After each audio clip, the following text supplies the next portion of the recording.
magpatawa? Marami, uy! Maraming times ako na... Ang galit! Sorry. Maraming times naman, kaya hindi ko naman iniisip na talagang matawa sila. Ako naman is very welcoming lang ako sa mga tao. And may mga times talaga na babisit pa, makikita mo talaga. Pero siyempre, pag may mabibisit natin, atras ka na, ibig yung madahilan ka pa ng stroke nila, di ba? Kasi magalit pa sila sa'yo. Pero pag mga ganyan naman, ako naman is hindi ako na parang nadi-discourage. Kasi pag binibigay ko ang best ko na, hindi naman kasi ako parang magaling magpatawa, yung parang nagpakatotoo lang ako ba. And kung natawa sila, thank you Lord talaga ko. Parang hindi naman, okay lang kay. Para sa akin naman, pag masaya ako sa sarili ko, wala nang problema. Basta ako matawa ako sa sarili ko, okay na ako. Wala na akong problema. Kahit isa lang mapatawa ko, okay na ako. So, pero big scene yung magic ni Melay. Imagine na, dinala namin siya sa Public Relations Society of the Philippines. Karamihan doon mga PR personnel, tsaka mga foreigners. Pero lahat talagang humagalpak sa kakatawa kay Melay. She's a natural. Salamat naman si Ren. Pahiyak na tayo dito pa. Nakaslip pero pala ako. Sabi ko, may ibang view? Parang ayaw mong view na to, no? Oo, ayaw ko. Iwas tayo dyan. Pero Melay, thankful kami kasi yun. Kasi ano ba, pag feeling namin we're down, ako pinapanood ko lang yung mga video mo yung sa PBB, yung kulitan ninyo ni Jericho, ni Jason, at natatawa naman kami, hindi nakakasawa yung tawa kami ng tawa. Oo. Pero ano pakiramdam mo na ikaw yung tinatawag ngayon na New Generation Comedy Queen? Ako ang super akong hiya sa sinabi na ganyan. Kaya siyempre ako hindi naman ako masabi na ganyan. Wala pa naman ako napatunay na sobrang daling tawa talaga. Yung mga kaibigan ko lang kasi na Madam Darla, sana na nagsabi-sabi ng ganyan. Pero super akong happy kaya hindi naman pwedeng na hindi ka ma-happy para ka naman sino. Pero para sa akin parang siyempre dami ko pang padadaanan ng mga butas bago pa makamit yung mga ganyan. Pero thank you so much sa mga nagsasabi I love you all. Pero ako nahiya ako ba kasi baka may ingon magsabi hindi naman pwede baka magalit sila. So sorry na lang ang masasabi ko sa iba na ganun. Ito pa nga kasi nabasa ko sa Twitter or sa X, ang daming nagpo-push na ikaw daw ang mag-remake ng Tanging Ina. Ano masasabi mo? Siyempre Tanging Ina nyo rin. Naka-live stream tayo. Sorry. Tanging Ina kasi ang sinabi.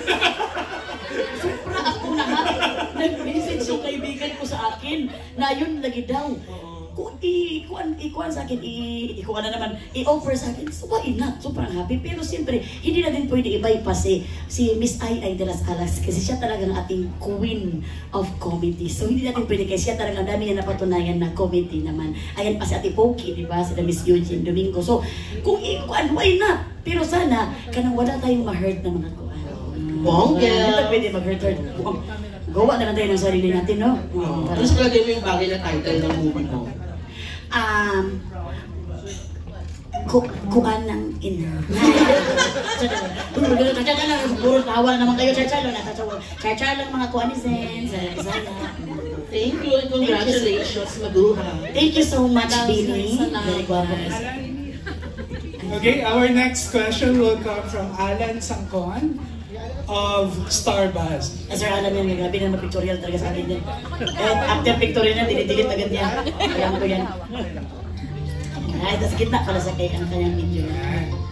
Congratulations, Melay. Salamat sir. Bali, nasubaybayan namin yung career mo from the time na lumabas ka dun sa PBB House. Even up to now, ikaw yata isa sa mga nananatiling PBB House na nandito pa rin. Ang layo na ng narating mo.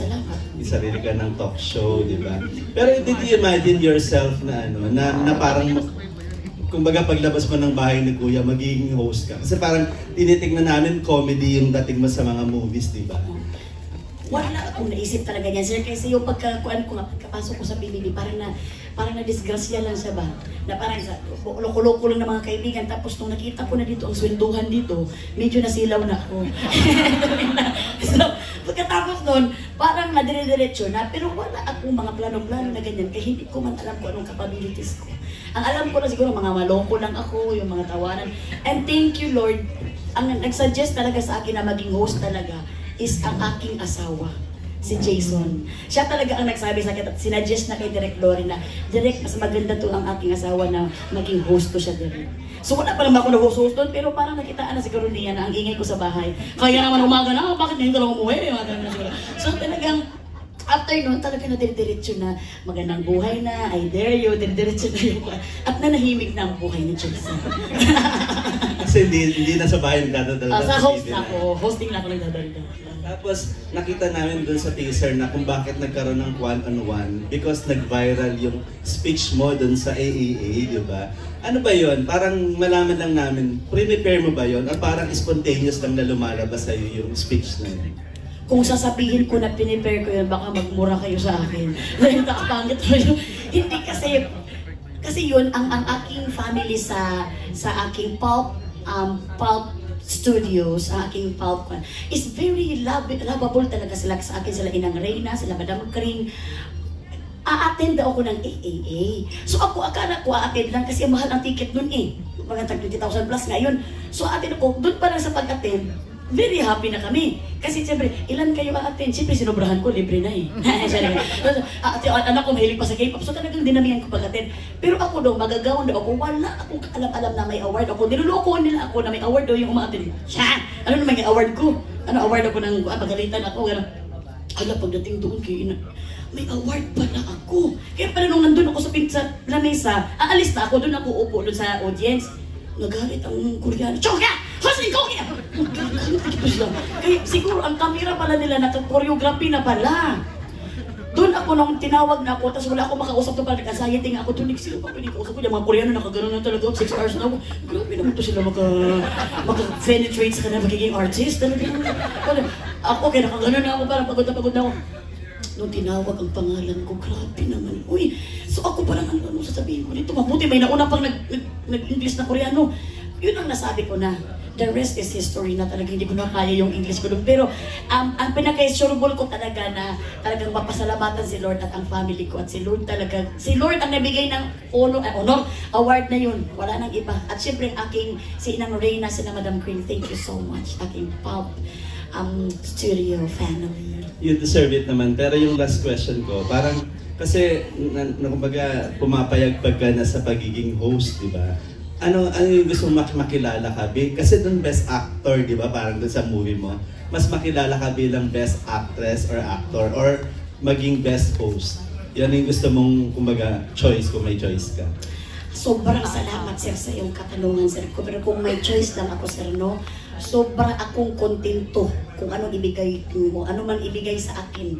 Kaya ako man, ang plano ko is hindi man best ang plano ko, ang plano man ni Lord ang best.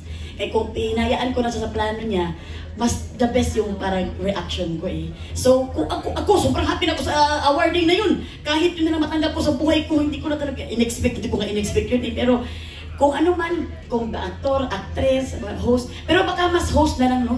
Kasi nakakaya naman yung actors, ang dami nila, yung mega showy nila, nura-unur, hindi ako pa yung nakuha doon. So, baka host na lang.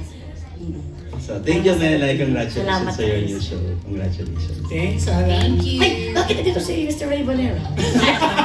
Sadya lang.